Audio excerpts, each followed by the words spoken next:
बिस्मिल्लाहिर्रहमानिर्रहीम। अस्सलामु अलैकुम वरहमतुल्लाहि वबरकातुहू। अंटार्कटिका, जिसे हम सातवें बरे-आज़म के तौर पे जानते हैं, हम जानते हैं कि वो सारा बर्फ़ से ढका हुआ है। उसकी सतह के नीचे बर्फ़ पिघलने के बाद ऐसा क्या मिला है कि जिसके लिए अमेरिका, रशिया, चाइना, नॉर्वे और जापान जो है वो लड़ाई करने के लिए भी तैयार हैं। ऐसी कौन सी चीज़ उसके नीचे मिली है जिसकी वजह से रशिया ने चाइना के साथ साइनो रशिया इत्तेहाद भी कर लिया है और रशिया ने वहाँ पे अपने मिलिट्री बेस भी खोल लिए हैं और इसके अलावा चाइना उसके साथ पूरी तरह इस प्लान में शामिल है। तो आपको बताएंगे कि कैसे ये एरिया खित्ते की जियोपॉलिटिक्स जो है उसे चेंज करने वाला है और वहाँ पे किस चीज़ के ज़खायर जो है वो मिले हैं, तो बात करेंगे इस वीडियो में।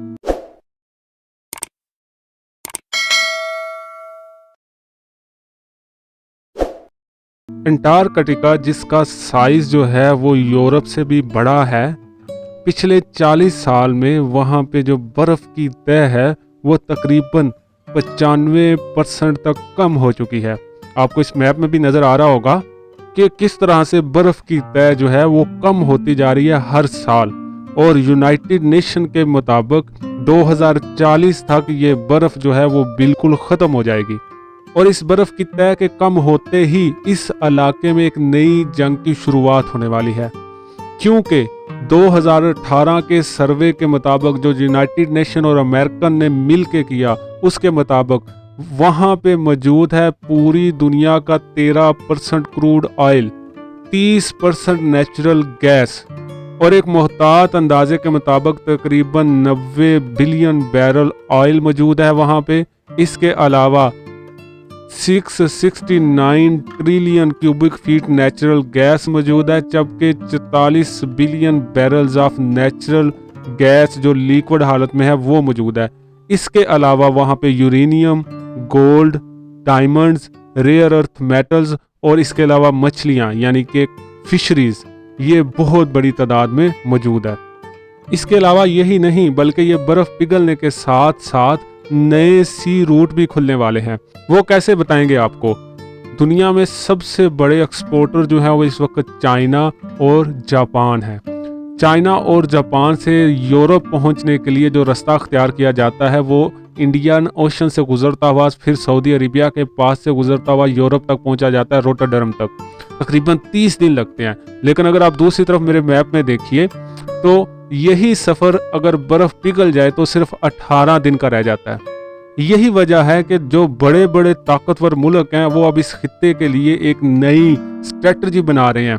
मसलन रिसेंटली रशिया ने क्लेम किया कि तकरीबन 1.2 मिलियन स्क्वायर किलोमीटर का जो इलाका है आर्कटिक का वो उसका है। दूसरी तरफ कनाडा और अमेरिका ने 2007 से वहाँ पे अपनी मिलिट्री प्रेजेंस बहुत ज़्यादा बढ़ा दी है और वो मैप बना रहे हैं सारे एरिया का। अब सवाल ये पैदा होता है कि कौन सा मुल्क इसको कंट्रोल करने जा रहा है, तो इसका जवाब है रशिया और चाइना, क्योंकि रशिया की सबसे ज़्यादा सरहद लगती है आर्कटिक, जो यानी कि जिसे हम नॉर्थ पोल या अंटार्कटिका या आर्कटिक का एरिया कहते हैं। तकरीबन रशिया की 24,000 किलोमीटर की जो सरहद है वो इस अंटार्कटिका जो बरे आज़म है उसके साथ लगती है और तकरीबन 53% जो सरहद है अंटार्कटिका की वो रशिया के साथ लगती है। दूसरी तरफ रशिया के पास सबसे ज़्यादा आइस ब्रेकर हैं जिनकी तादाद तकरीबन 41 है। दूसरी तरफ जो है वो कनाडा के पास उसके बाद 20 हैं, जबकि अमेरिका के पास इस वक्त सिर्फ 2 आइस ब्रेकर जहाज़ हैं। ये वो हैं जो बर्फ़ को तोड़ के दूसरे बहरी जहाज़ों को गुजरने के लिए रास्ता फराहम करते हैं।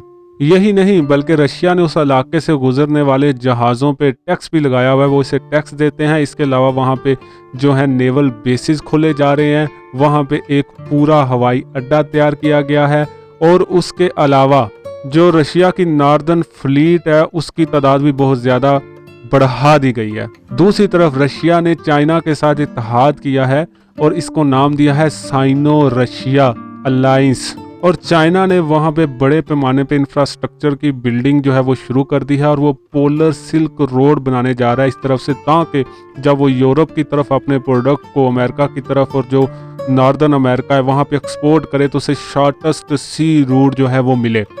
दूसरी तरफ अमेरिका, कनाडा, नॉर्वे और यूरोप ने भी अपनी मिलिट्री प्रेजेंस वहाँ पे बढ़ा दी है और आने वाले अगले 10 सालों में ये इलाका एक नई जंग की शक्ल अख्तियार करने वाला है। लेकिन जहाँ पे इस बर्फ़ के पिघलने की वजह से बेशुमार नए मौके बन रहे हैं, वहीं पे इस बर्फ़ के पिघलने पे पूरी दुनिया में इसके असरात आएंगे। पानी का लेवल बढ़ेगा, कई शहर पानी के नीचे डूब जाएंगे जो बिल्कुल अभी पानी की सतह के बराबर हैं। इसके अलावा और कई डिज़ास्टर भी होंगे। ये देखना अभी बाकी है कि आगे क्या होगा। तो अपना ख्याल रखिएगा, अपने गिरदोनवा का भी। अल्लाह हामी व नासिर।